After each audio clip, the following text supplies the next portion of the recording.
Hey guys, welcome back to another episode of the Music Den. I'm your host, Armando Venditti. Hoping you guys are having a fantastic afternoon. In this episode of Music Den, I'm going to be doing an album review. This is a re-release from Richard Wright, or Rick Wright of Pink Floyd fame, keyboardist extraordinaire. This is his debut solo album, I should say, released in 1978. It's called Wet Dream.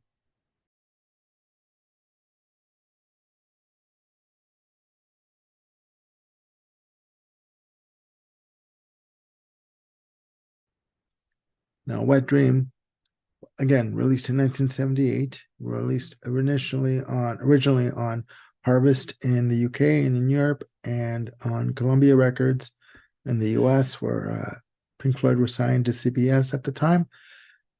This album has been given the Steven Wilson experience. The reissue of the album will be released on September 29th, 2023, in various formats. It'll be released CD, LP, Blu-ray audio, and 5.1 surround, and also Dolby Atmos versions. This album features contributions from Snowy White on guitar, Mel Collins on saxophone. Mel Collins, who also played with King Crimson, is also recorded with Tears for Fears, among other bands. This album is a good album. It is. I was going to say fantastic, but it is a good album. There are 10 tracks, 6 of which are instrumental, 4 of which have vocals. And I got to tell you, aside from one track, I'm going to be totally honest with you. As much as I love Richard Wright's playing and his musicianship, his vocals, with the exception of one track, to me is a bit off-putting. It's not to say that the music that he wrote and the playing that he did on this album is not spectacular. It is. It's a very piano-driven album, obviously, because he's a piano player, a keyboard player. But his vocals sometimes for me on this album are a bit, I don't want to say off-putting, but that's basically the way I feel sometimes with this album.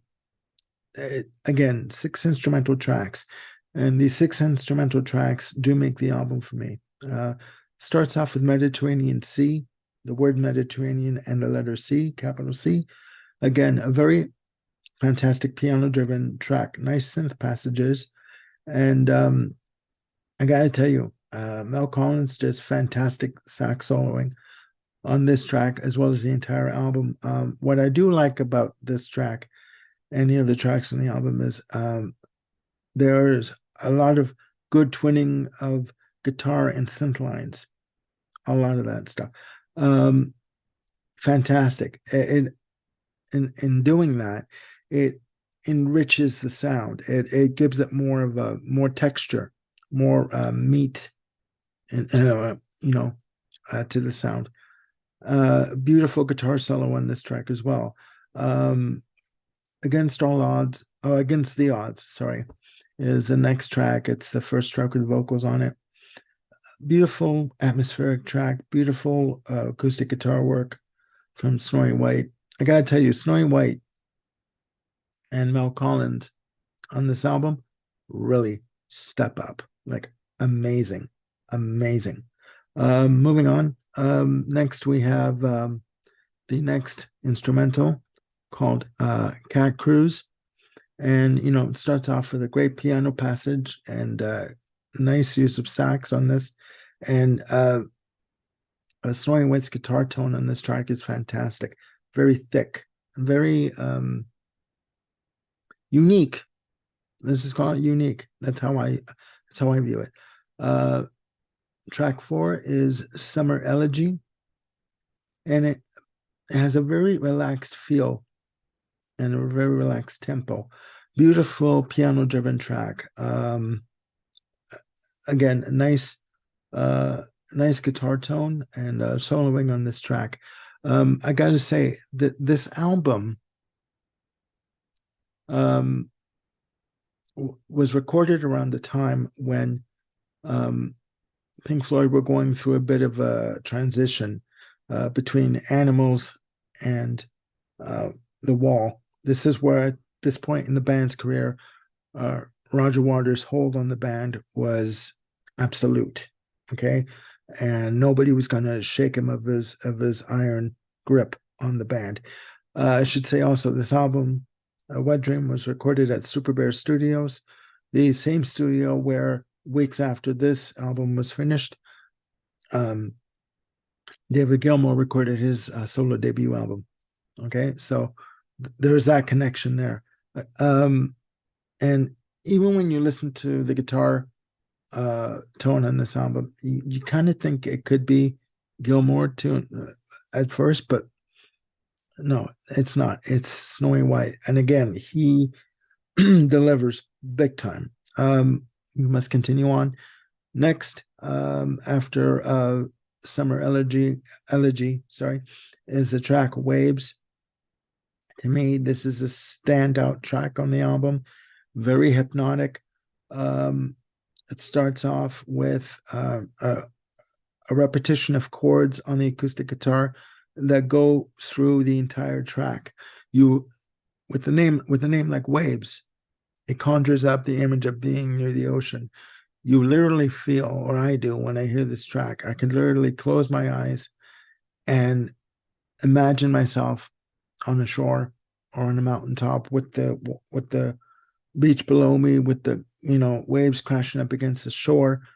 And there's a fantastic effect, backward masking effect. To me, it symbolizes waves on the ocean when they hit, when they hit the side of a boat, or when they hit the rocks at the bottom of a cliff.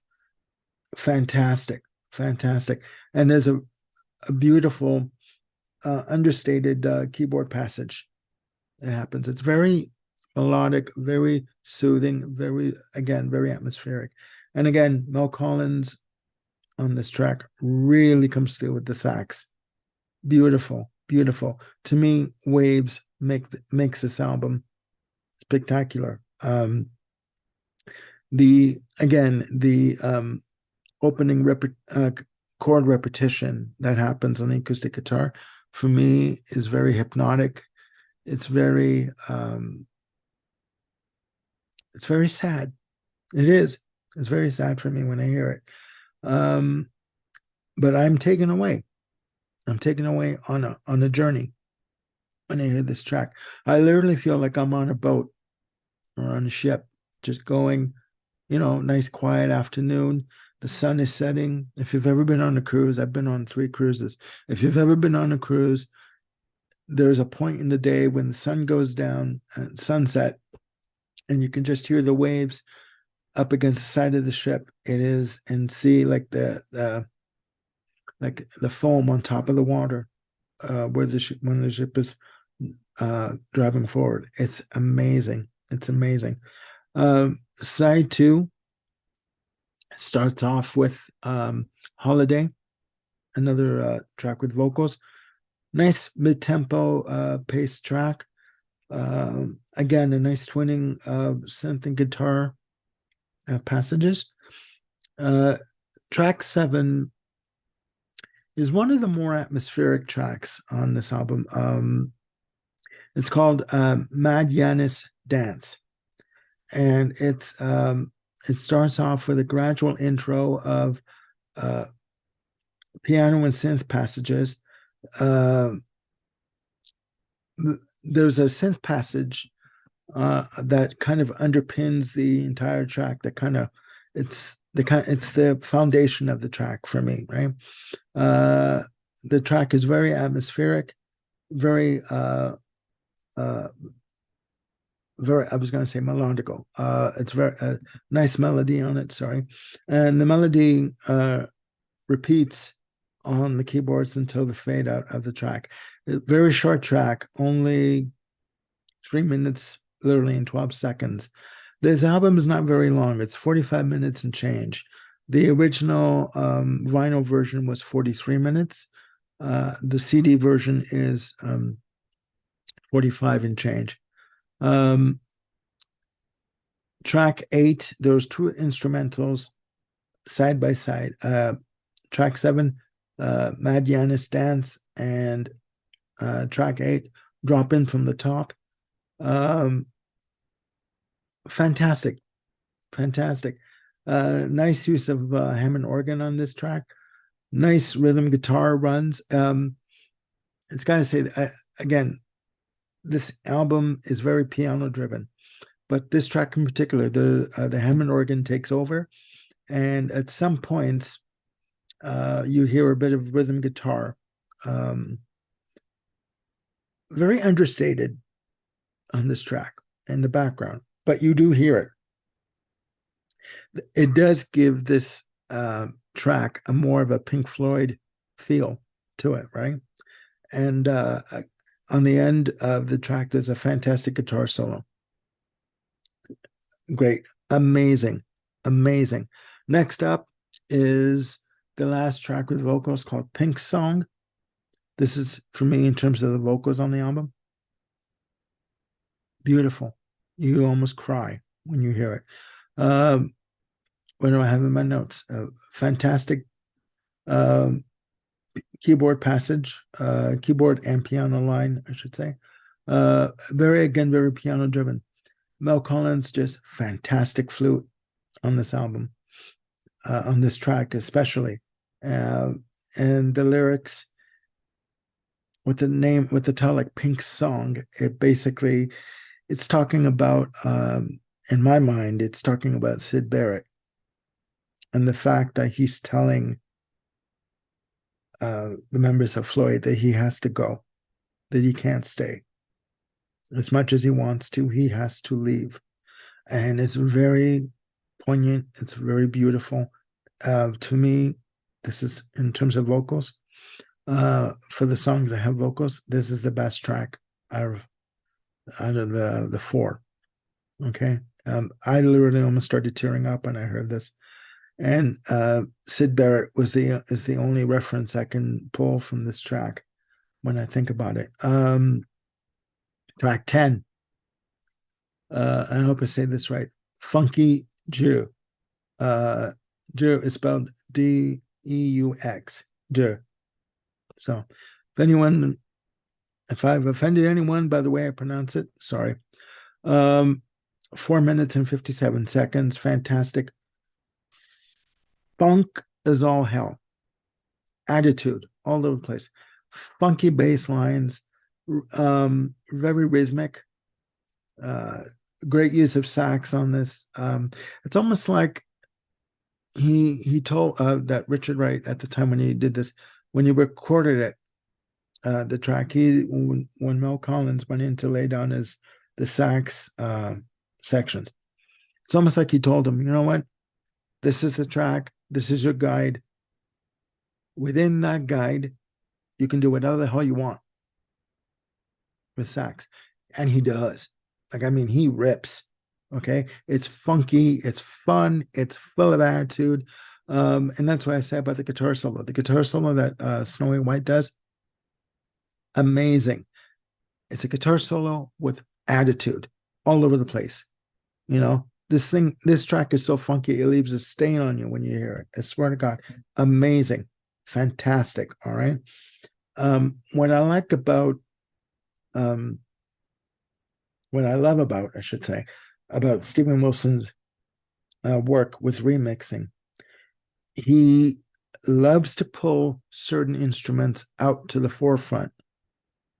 Okay, instruments and textures that you didn't know were there within the mix, he pulls them out, and you feel like you're listening to a whole new album. It's a whole new experience.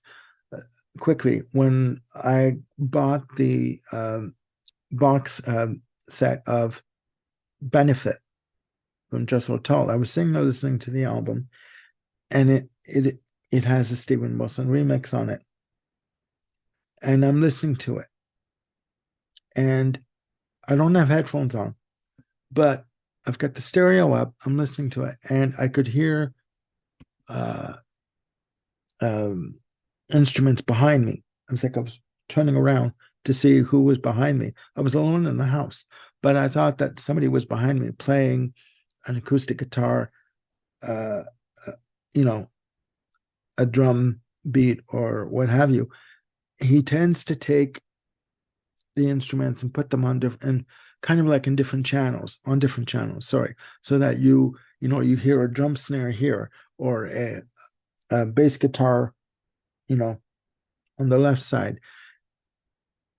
It's almost like you're listening when you hear a Steven Wilson remix. You always almost feel like you're listening to something in surround sound. Okay, almost like a home theater experience. And I kid you not, it's true. That's the way it is. So that's the review of Wet Dream. Wet Dream will be released on Parlophone on September 29th. And it's going on Amazon for roughly $23.99 on CD. The LP vinyl version is going for around $37. I'd get the CD if I were you. But anyways, that's my opinion. Hopefully you enjoyed the review. Please, if you've heard of the album, because it's been released in different territories at different times, please put your comments down below and let me know what you think. Do you like Richard Wright's solo material? Do you not like his solo material? Do you think he should have just stuck with playing with Pink Floyd? Let me know what you think.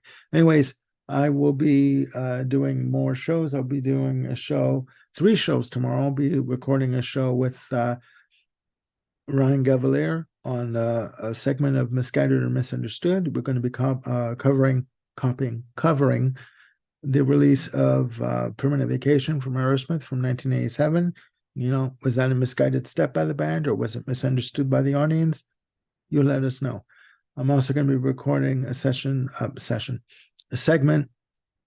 with Bill Schuster on New Music Discovery, George Jackson Part 4. We're going to be talking about Night and Day 2 and Joe Jackson Band Volume 4. And I will be recording a segment with Grant Arthur for Grant's Rock Warehouse. We are going to be doing an episode on the Tea Party's 4th release triptych from 1999 through EMI Canada. So please stay tuned for that and check out Grant's channel, Grant's Rock Warehouse. It's got some fantastic content. And I will be doing a show with 5 other guests. We'll be doing 4 other guests. We'll be doing the ever elusive Pink Floyd album ranking on September the 30th. So please join me as Bill Schuster, Andrew Cox, Brian McFadden, and Peter Kent from the Lizard King channel. Join me to do the long-awaited Pink Floyd album ranking. That's going to be a major one. We're going to be ranking all 15 albums, yes, including Endless River.